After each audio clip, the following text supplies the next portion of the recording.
Bueno, buenos días a todos y a todas en el marco del canal Español para todos los públicos del Centro Internacional del Español de la Universidad de Salamanca. Tenemos la suerte y el privilegio de entrevistar al profesor Juan Carlos Moreno Cabrera, catedrático de Lingüística General de la Universidad Autónoma de Madrid. Muy buenos días, Juan Carlos. Hola, Bienvenido. hola, buenos días. Es un placer compartir contigo este espacio. Estoy segura de que son muchos los estudiantes de lingüística, de los distintos grados filológicos también que verán esta asignatura, y son muy pocos, desde luego, los que no conocen a Juan Carlos, uno de los grandes nombres de la lingüística general de nuestro país. Gran investigador, especialista y referente en muy diversos campos, desde la lingüística teórica, la sintaxis y la tipología lingüística, a la sociolingüística, o también cuestiones de sociología y antropología del lenguaje. De su extensa y fructífera trayectoria académica, creo que es autor de unos 30 libros, me gustaría destacar su entrega a la divulgación del conocimiento y a la estimulación también del pensamiento crítico y reflexivo en lingüística entre el alumnado en general, pero también en la población. Ujú.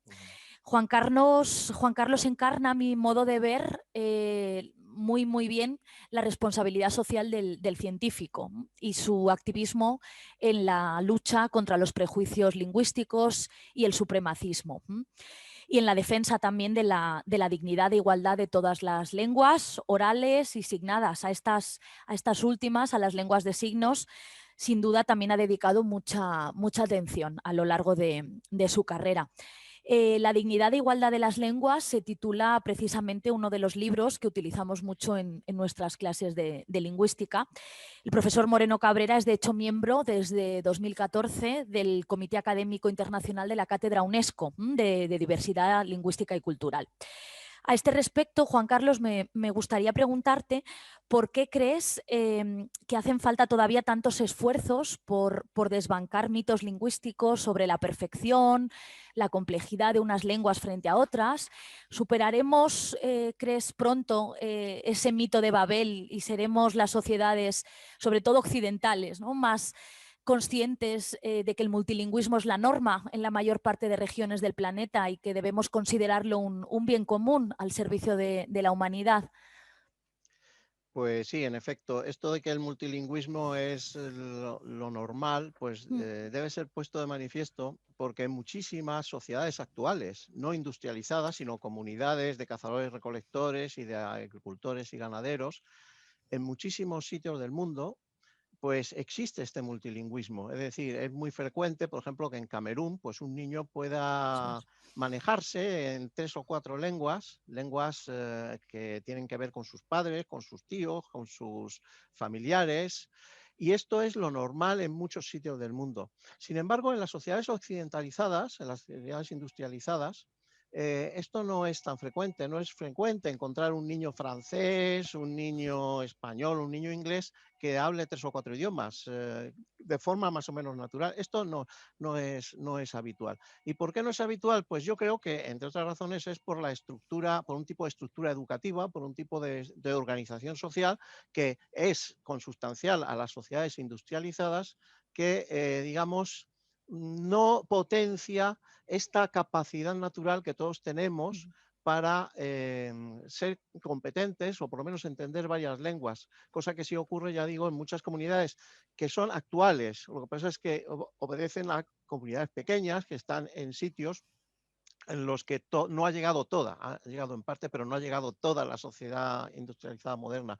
Y los prejuicios lingüísticos es una cuestión bastante interesante y muy grave, porque los prejuicios lingüísticos se basan en, digamos, determinadas actitudes naturales que tenemos. Es decir, mi lengua se entiende, yo entiendo perfectamente mi lengua, considero que mi lengua es fácil porque se entiende, mientras que otras lenguas no se entienden y por tanto considero que son lenguas difíciles. Bien, esto es algo que podemos decir que es natural y que hay que vencer con la educación y con la reflexión, fundamentalmente con la reflexión.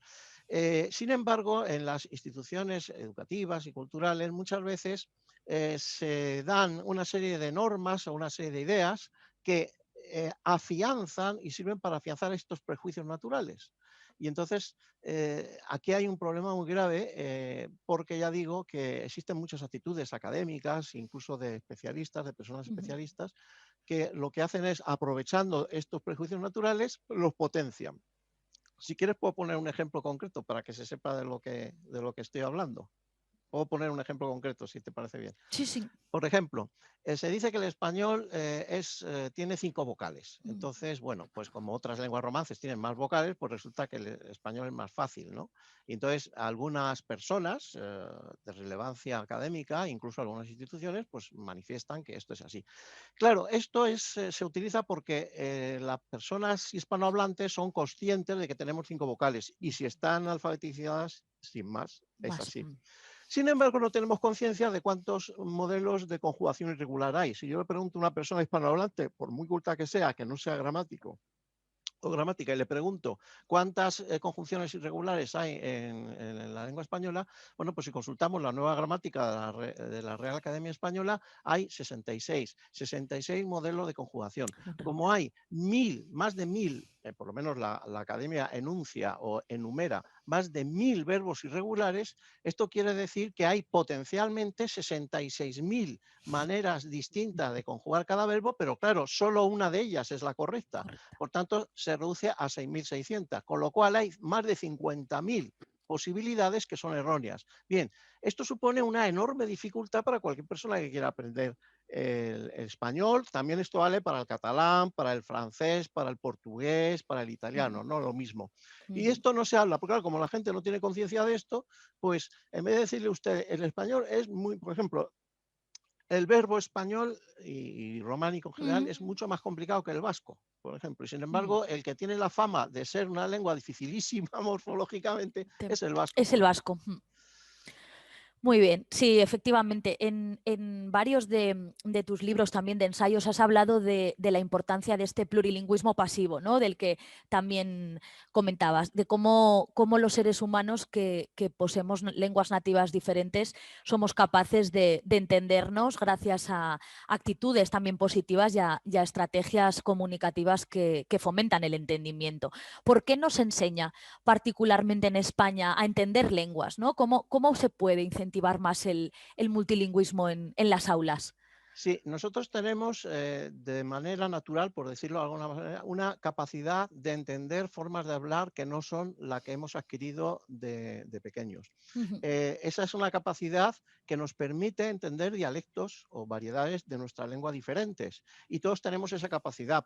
Si uno va a México, no tiene que, normalmente no va uno a una academia de mexicano para que le enseñen pues cómo se puede entender el mexicano, sino que uno Mm. es capaz de adaptarse, o si va a Andalucía, va a Granada, o un hablante de variedad oriental del andaluz o de occidental del andaluz, podemos adaptarnos sin necesidad de estudiar, sin necesidad de ir a una academia y todo esto. Pero es que esto no solo obedece, o esta capacidad no solo tiene que ver con los dialectos o las variedades de una misma lengua, sino también con otras lenguas próximas, Lenguas. como pueda ser el catalán, el italiano, etcétera. Bien, esto es una capacidad natural. Ahora bien, desde el momento en que entramos en la escuela nos dicen lo siguiente, o nos suelen decir lo siguiente: existe una lengua estándar que es la lengua correcta, todo lo demás, lo dialecto y tal, eso es cosa de andar por casa, eso realmente no tiene valor o tiene menos valor. Y existe una lengua que empieza aquí y acaba aquí. El italiano empieza aquí y acaba aquí, el catalán empieza aquí y acaba aquí. Entonces nos establecen límites, Sí, la autonomía. educativamente, nos establecen límites, nos presentan las lenguas Mm. como todo, como algo autónomo y como algo completamente desligado, ¿no? Y Sí, todos sabemos, los que han estudiado las lenguas saben que las fronteras entre las lenguas no son exactas y precisas, sino que que son existen porosas. formas de transición, existe una continuidad, todas las lenguas romances existe una continuidad, y todo eso desaparece en la educación y dice, no, aquí empieza esta lengua y aquí acaba otra. Esto es español, esto es inglés, esto es catalán, esto es italiano y esto es francés. Y entonces ya nos van poniendo una serie de barreras a esa capacidad natural que tenemos de entender, de procesar formas de hablar que nosotros normalmente no podemos llevar a cabo, pero sí que podemos entender. Esta es una capacidad natural que, por cierto, no se pierde cuando pasa la edad crítica. Existe una edad crítica para aprender, adquirir, desarrollar de modo natural una lengua que se sitúa en torno a la adolescencia. Sin embargo, la capacidad de seguir entendiendo lenguas, sobre todo si están relacionadas con la nuestra, pero también otras, esto no se acaba nunca. Es decir, no Ujú. existe esa edad crítica. Existe una asimetría en edad crítica, digamos, de hablar frente a entender. Y no me gusta, aunque es el término frecuente, de bilingüismo pasivo, porque en realidad para entender algo hay que analizarlo y eso requiere una actividad mental muy compleja. Es decir, pasivo, no es el entendimiento de la lengua exige una actividad intelectual que tiene que ver con analizar cosas y partir cosas, establecer una serie de identificaciones de elementos y todo eso es muy activo. Ujú. Evidentemente. Y en las aulas, ¿cómo crees que se podría incentivar? ¿Habría que cambiar mucho la actitud de... Pues no lo sé, yo creo que debería haber una actitud, sobre todo de las personas que enseñan, Ujú, hacia de valoración del plurilingüismo como ujú, un valor, de la diversidad lingüística como un valor, no como un castigo divino o como, ujú. como una especie de freno o de impedimento para el entendimiento.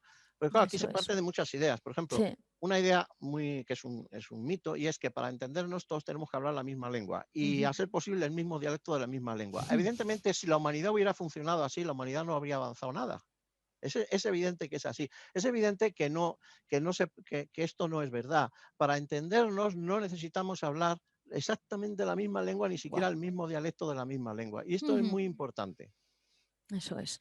Hace pocas semanas, de hecho, circulaba por las redes sociales en listas también de distribución lingüística otro manifiesto, ¿no?, de los muchos que se han hecho pidiendo respeto, ¿no?, una vez más a la diversidad lingüística, porque somos testigos todos los días y en todos, ¿no?, los lugares del mundo se producen, tenemos muestras de las ideologías del supremacismo, de nacionalismo lingüístico. Me gustaría que explicaras un poco en qué consiste para ti también esta ideología del nacionalismo lingüístico y cómo muchas veces se naturaliza en el imaginario colectivo cuando se trata de justificar la preeminencia y el privilegio que tienen algunas lenguas, ¿no?, frente a otras.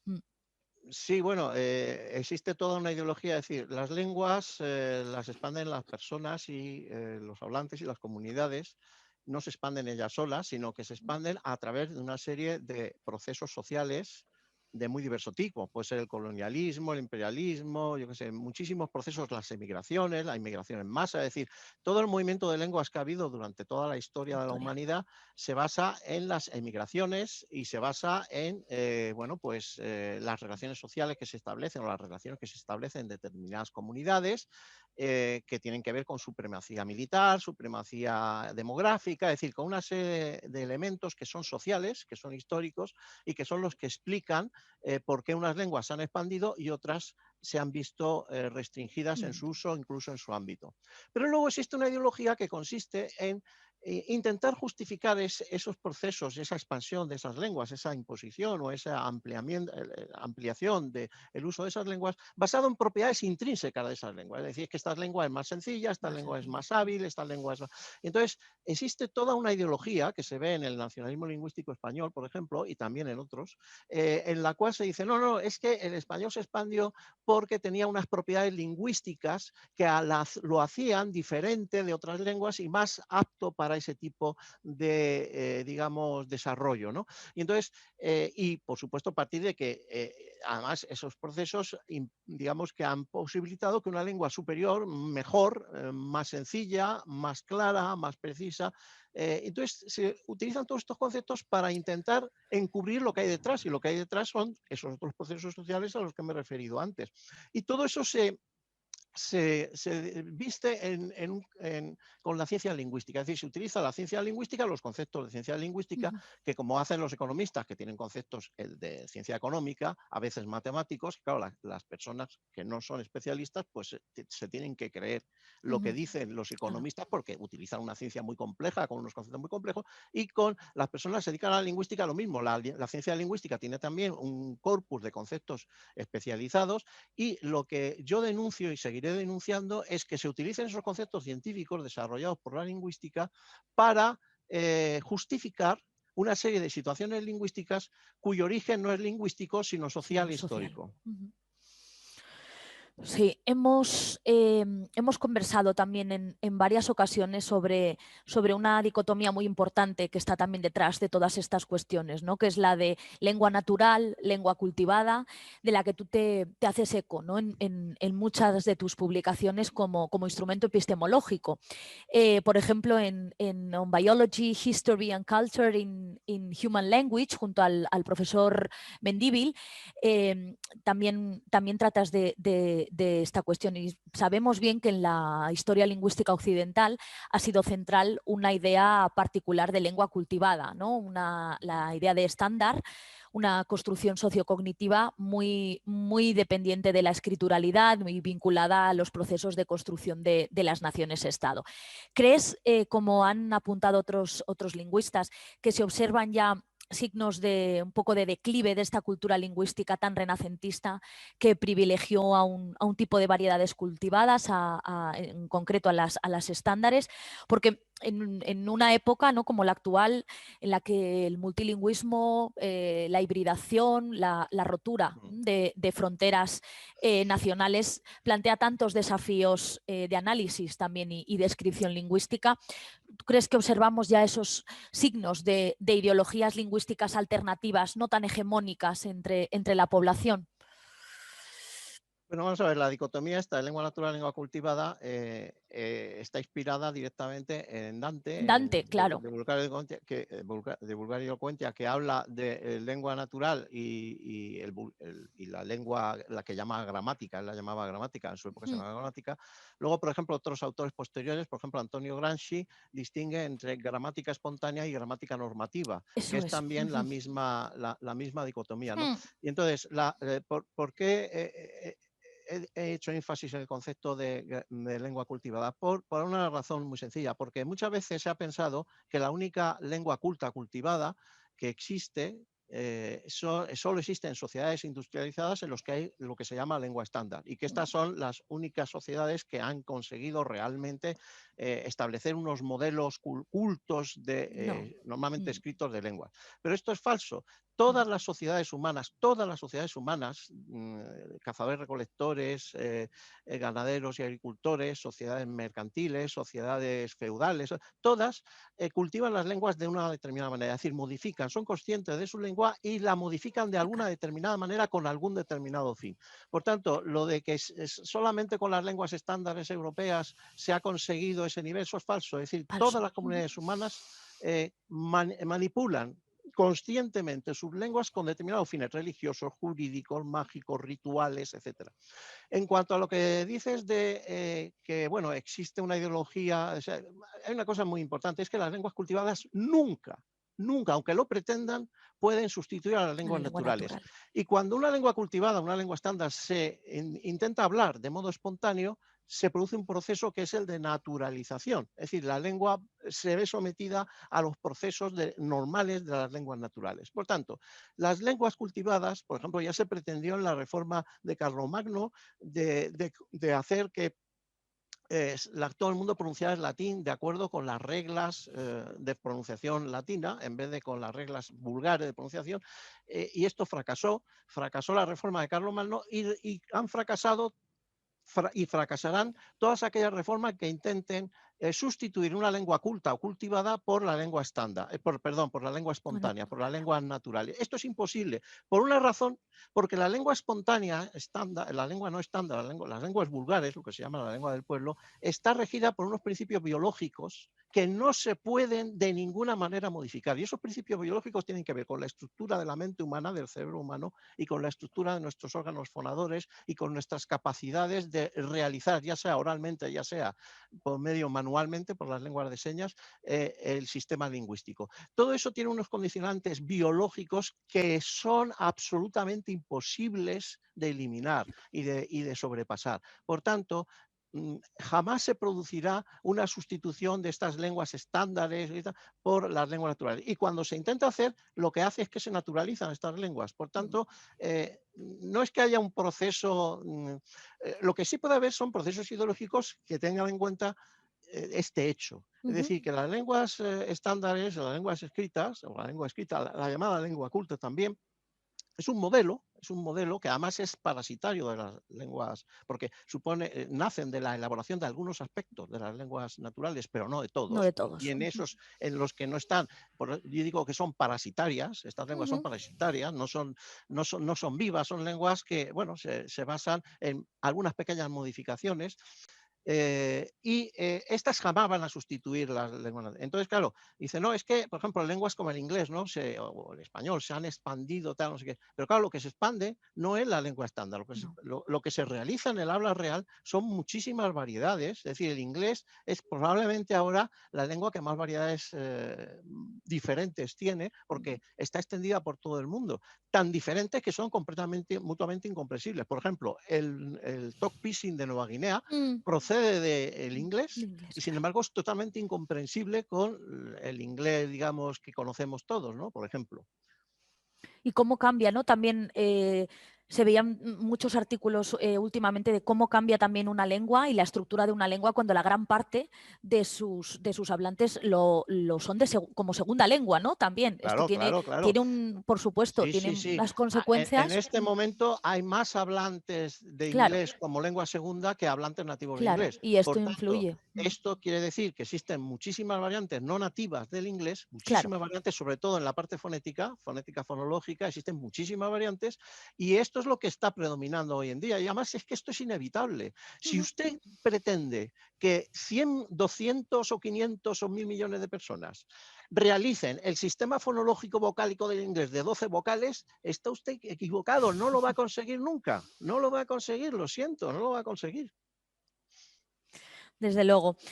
¿Y cómo va estás preparando también un libro? Me comentabas, Juan Carlos, estás pensando de cuestiones también de política lingüística en España, ¿no? ¿Tienes también en mente? Sí, bueno, la verdad es que yo he estudiado el nacionalismo lingüístico, el español, bueno, pues he intentado atacar esa ideología que he intentado, bueno, esbozar antes en la respuesta anterior, ¿no? Sin embargo, aquí hay una cosa y es que, claro, en lo que es las lenguas hegemónicas, por decirlo de alguna manera, o las lenguas dominantes, existe una, digamos, conexión entre dos aspectos. Uno es el aspecto de coerción y otro es el aspecto de consentimiento. Y entonces ahí hay un juego muy interesante y resulta que he descubierto que Antonio Gramsci, el pensador sardo, tiene un concepto que es el concepto de hegemonía y pensaba que se podía aplicar muy bien a esta cuestión. Y además teniendo en cuenta que el propio Gramsci, este concepto de hegemonía política que él desarrolló en sus escritos, resulta que no lo sabía, me enteré recientemente, están basados en sus conocimientos de la dialectología italiana, porque resulta que Gramsci fue discípulo de Matteo Bartoli, un dialectólogo italiano, y resulta que, bueno, él era sardo, él tuvo que aprender italiano, el italiano estándar, etcétera, el problema del estándar en Italia, que es un Sí, problema, y los dialectos, que sí. es una cuestión interesantísima, que en su época estaba, bueno, pues no sabía que su concepto de hegemonía estaba inspirada en la cuestión dialectológica, lo cual me sorprendió mucho. Entonces, creo que utilizando este concepto y rescatando algunas propuestas sobre la organización lingüística del Estado español que se produjeron en los años 70, por ejemplo, la de Rafael Niñoles, el Sí, lingüista valenciano, valenciano. Rafael Niñoles, tiene un libro maravilloso que se cita poco que se llama Cuatro lenguas para un Estado, donde propone un Señor. modelo de Estado multilingüe, ¿no? Bueno, pues todas esas propuestas digamos que en este momento, si se intentan plantear, pues resulta que no tienen éxito político ninguno. Por ejemplo, hay una proposición no de ley presentada por varios partidos en el Congreso que no ha ido hacia No, adelante, no donde iba se más. quería reconocer precisamente este carácter, es decir, que reconocer que España es un Estado multilingüe, no es un Estado monolingüe, y esto en las instituciones del Estado, es decir, poder ejecutivo, poder legislativo y poder judicial, no está reflejada este carácter Este carácter. multilingüe y multinacional del Estado español. Bueno, pues había pensado que utilizando los conceptos de Gramsci más conceptos de Niñoles y tal, se podría hacer una exposición e incluso propuestas sobre las políticas lingüísticas en el Estado español, y concretamente quería distinguir entre una propuesta que sería bilingüismo hegemónico, que es el que hay en este momento con el castellano, el bilingüismo hegemónico, frente a lo que yo quiero denominar multilingüismo armónico o mejor plurilingüismo Plurilingüismo armónico. armónico. Entonces me gustaría escribir un libro donde, bueno, basándome en estos autores que te he mencionado y en algunos otros, claro es también, pues hacer una propuesta en este sentido. Lo digo porque me pidieron un artículo sobre este tema, lo escribí, y al escribir el artículo, hacer el esfuerzo de Has escribir ese visto que da artículo, para mucho.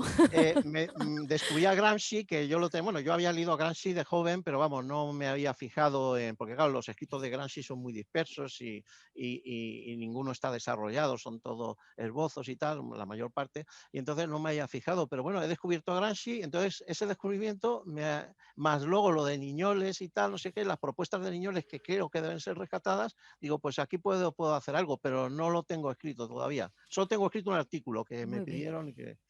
Muy bien, pues lo esperaremos con ganas, claro que sí.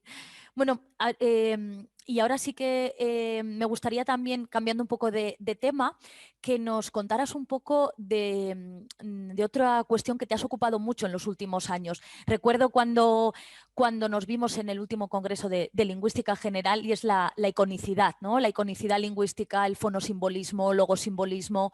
Has publicado incluso un diccionario enciclopédico al respecto. Sí que me gustaría pedirte si nos puedes dar algún ejemplo que ilustre un poco que las lenguas humanas recurren en mayor medida a la iconicidad y a la motivación entre formas y significados de lo que se pensaba, ¿no? Sí, muchísimo más. Puedo poner un ejemplo morfológico, aparte de las onomatopeyas y Sí.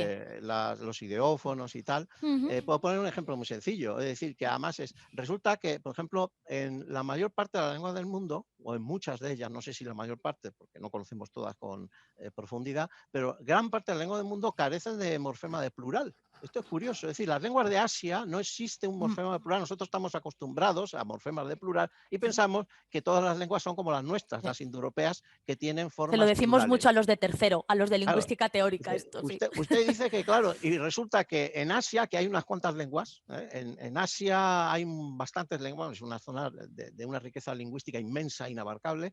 Bueno, pues y en Oceanía también, no existe esto. Entonces, ¿cómo se expresa el plural? Bueno, pues existen diversas maneras. ¿Cómo se expresa el plural? Pues con la repetición de las palabras. Aquí tenemos un ejemplo que es un ejemplo de mecanismo morfológico que es totalmente mimético. Es decir, es que con esto de la mímesis lingüística, claro, que normalmente se suele reducir a las onomatopeyas. Dice, bueno, las onomatopeyas es un elemento marginal del lenguaje, ¿no? Pero es que afecta a toda la estructura. Ya Jacobson escribió en los años 60 un artículo donde mostró que esto de la mímesis lingüística, que es como yo la llamo, afecta a todo el sistema. De hecho, por ejemplo, Wittgenstein en el Tractatus tiene una parte del Tractatus que creo que es muy importante, porque en realidad el Tractatus tiene mucho de curso de lingüística. Es una especie de curso de lingüística general, General. pero lógico, no lingüístico como el de Saussure. Pues ahí establece que la estructura de una oración refleja la estructura de la realidad. De hecho, y todo esto es lo que podríamos llamar, lo que yo ya denomino en un libro que he terminado de escribir y que espero que se publique el año que viene, para el que he utilizado el diccionario enciclopédico. Yo primero hice un diccionario porque para hacer este libro que he terminado, que ya digo que se publicará el año que viene, El de la mímesis, ¿verdad? se llama La mímesis lingüística, necesitaba un diccionario, porque claro, como son tantos los aspectos, porque hay aspectos fonológicos, morfológicos, sintácticos, semánticos y léxicos, más luego la cantidad de ejemplos que hay de muchísimas lenguas del mundo, sobre todo los idiófonos, en las lenguas de África, en las lenguas de Asia, todo esto es un totum revolutum dificilísimo de organizar, porque he recopilado muchísima bibliografía a lo largo de más de 20 años. Entonces necesitaba, digamos, disponer las cosas, y entonces para eso necesitaba un diccionario. Entonces escribí un diccionario, y entonces con ese diccionario ya sí he podido hacer el libro. Y entonces el libro que para mí me parece que es una obra muy interesante, porque además esto de la mímesis lingüística es justamente lo contrario de la famosa hipótesis de Sapir-Whorf. Claro. Porque la hipótesis de Sapir-Whorf, la supuesta hipótesis de Sapir-Whorf dice que la visión del mundo depende de la estructura del lenguaje. Bueno, pues en la mímesis lingüística es al revés. El lenguaje depende de nuestra percepción del mundo. Y la mímesis lingüística se basa fundamentalmente, y este es otro punto que toco en el libro y desarrollo, se basa en, en una serie, en los elementos fisiológicos más básicos, como pueden ser los procesos biológicos, la tos, el bostezo, etcétera, más luego nuestras percepciones más básicas, como puede ser la visión, la audición, etcétera, ¿no? Bien, esta es la base de la mímesis lingüística, pero luego existe una serie de procesos metafóricos, cognitivos, que están en la base de lo que se llama la cognición corporeizada. Entonces, con la cognición corporizada, lo que se mantiene es que a partir de estos procesos que se basan en procesos fisiológicos, los vamos elaborando en el cerebro, y utilizando metáforas vamos creando conceptos más abstractos. De modo que toda la base de nuestro pensamiento tiene una base fisiológica. Sí. ¿Esto qué quiere decir? Esto quiere decir que la mímesis lingüística, que ya digo que tiene un fundamento, porque hay ideófonos para el olor. En el libro en el diccionario, hay ideófonos para el olor, hay ideófonos para el color, hay ideófonos para la visión, hay ideófonos para el tacto. Existen diversas palabras que son ideófonos, es decir, que son palabras como onomatopéyicas, pero que no hacen referencia al sonido, sino al tacto. Existen muchísimas lenguas de África, etcétera. Ahora mismo no te voy a dar ejemplos, porque además serían ejemplos de lenguas africanas, ¿no? Pero, por ejemplo, hay ideófonos para cuestiones mentales. Te voy a decir una palabra del español que no es onomatopéyica, pero que sí es mimética, porque la gente no sabe de dónde proviene. Tiquismiquis es una palabra que no es onomatopéyica, pero la gente no lo sabe, claro, que no procede, pero se asocia a un estado de ánimo, es decir, eso es lo que se llama técnicamente un psicómimo. Es decir, es una expresión lingüística, fonética, que lo que hace es reflejar una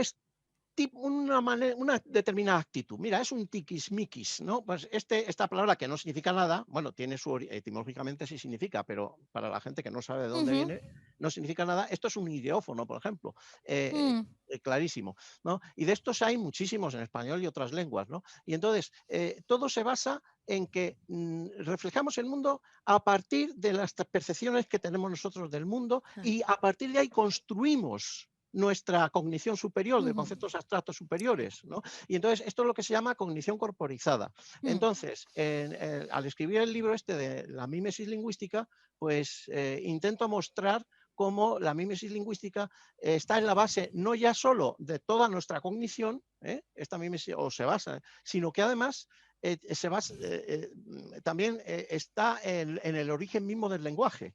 Sí, no estoy diciendo que el lenguaje humano proceda de las onomatopeyas, no. El lenguaje humano claramente procede de la mímesis lingüística, que es algo muchísimo más importante o más amplio y más profundo que la onomatopeya, ¿no? Y la importancia de eso, de la corporalización. Se lo resalto la cognición corporizada. Cuando decimos de cara a, cuando decimos va de culo, es decir, estamos tomando parte del cuerpo y entonces las abstraemos y las elaboramos cognitivamente, y esto se refleja en el lenguaje continuamente, ¿no? Todo esto de la cognición corporizada. Y ya digo que toda la base de la mímesis lingüística, de las onomatopeyas, ideófonos, simbolismo fónico, se basa en percepciones básicas del ser humano, que por cierto son universales. Son universales. Estas percepciones son universales porque dependen de nuestros órganos sensitivos, y todos tenemos los mismos órganos sensitivos, y por tanto la mímesis lingüística tiene muchos aspectos universales. Universales, claro. Sí.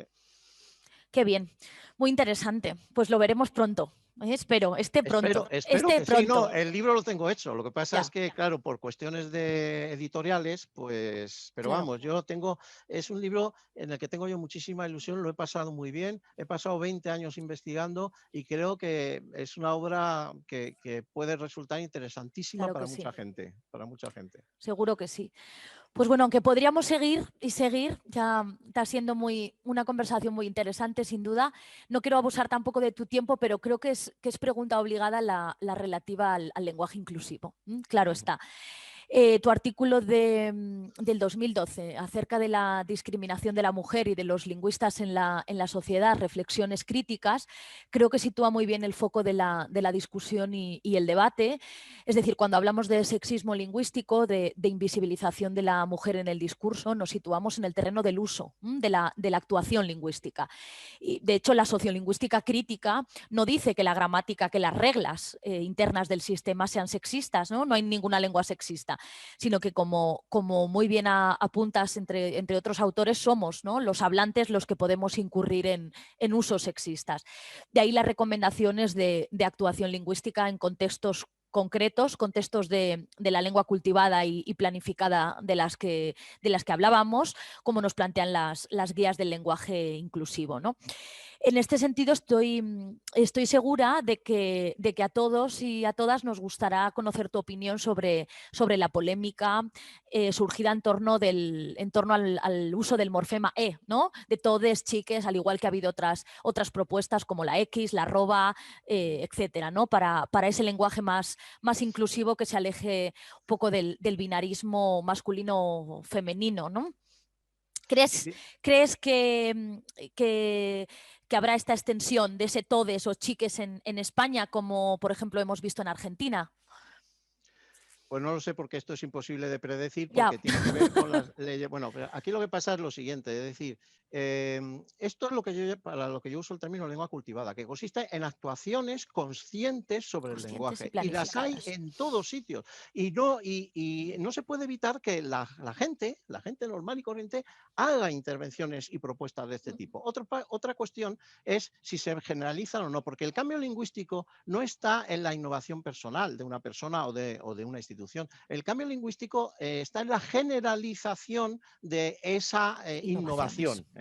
Tenemos una innovación y se puede generalizar o no. ¿Y qué es lo que determina que se generalice o no? Y aquí el pueblo tiene la palabra. Es decir, es el pueblo el que termina generalizando o no generalizando. ¿Y esa generalización estropea la lengua o puede estropear la lengua? De ninguna manera, porque las generalizaciones que son populares, es decir, que se admiten o que se generalizan porque se adecuan a A una las serie de reglas del leyes de las sistema. que no somos conscientes los hablantes, o muy pocos hablantes, o muy pocas personas son Mm, conscientes de estas leyes, que son las leyes de cambio lingüístico, entre las cuales está la analogía, la etimología popular, etcétera. Estas leyes no se pueden cambiar, son consustanciales al funcionamiento del lenguaje. En cuanto a lo de esto de IGES, ¿no? Hay que tener en cuenta que todo el mundo hace propuestas que son muy interesantes. Por ejemplo, Jesús Mosterín, en sí, su libro La naturaleza humana, propone sustituir hombre para denotar al ser humano por una palabra que sería humán. Y él habla de los humanes como los seres humanos. Bien, esto es una propuesta de Mosterín hecha por una persona muy competente, un filósofo y lógico muy reconocido, y esta es otro tipo de actuación fuera del ámbito académico de la lengua. Sí, desde el momento en que los hablantes, las personas que hablamos, somos conscientes de nuestra lengua, nosotros podemos intervenir en ella y determinadas instituciones o determinados, y nosotros podemos intentar influir en ella y cambiarla con unos fines, por ejemplo, la inclusión o la mm, no discriminación o la visibilización de la mujer. Todo esto se puede hacer. ¿Se generalizará o no se generalizará? Esto es muy difícil de se saber. verá. Se puede generalizar o no, pero todas estas intervenciones en el lenguaje no son cosa de esta sociedad, se dan en todas las Todas. sociedades. Hay comunidades humanas en las que cuando se muere una persona que tiene un nombre propio que se parece a un elemento léxico, se prohíbe usar ese elemento Ujú. léxico. En todas las comunidades humanas se modifican las lenguas y no pasa nada. ¿Por qué? Porque existen unas leyes de evolución de las lenguas, de cambio lingüístico, en las que no podemos afectar. y que van a determinar la generalización o no generalización, entre otras cosas, no solo estas, también hay otros ingredientes que intervienen, pero las leyes del cambio lingüístico no se van a cambiar. Y como no se van a cambiar, las lenguas seguirán evolucionando y por eso existe las lenguas romances y no que surgieron del latín vulgar precisamente por estas leyes que no se van a poder cambiar. Las lenguas nadie las va a estropear. Eso, las lenguas no se estropean por poniendo modificaciones, no se estropean. ¿No? Que pierdan cuidado, que se tranquilicen los que se pongan nerviosos con este tipo de Los que cosas. ¿No? tengan miedo. Los que se pongan nerviosos es que no conocen cómo funcionan las lenguas. Muchas gracias, Juan Carlos. Bueno, ha sido un placer tenerte aquí en este espacio. Te agradezco mucho tu tiempo, tu disponibilidad y tus ganas y tu entusiasmo también en participar siempre y en hacer más accesible el conocimiento lingüístico a todos y a todas. Muchas gracias y espero que nos veamos pronto. De verdad, no online. Sí, no, muchas gracias a ti por invitarme.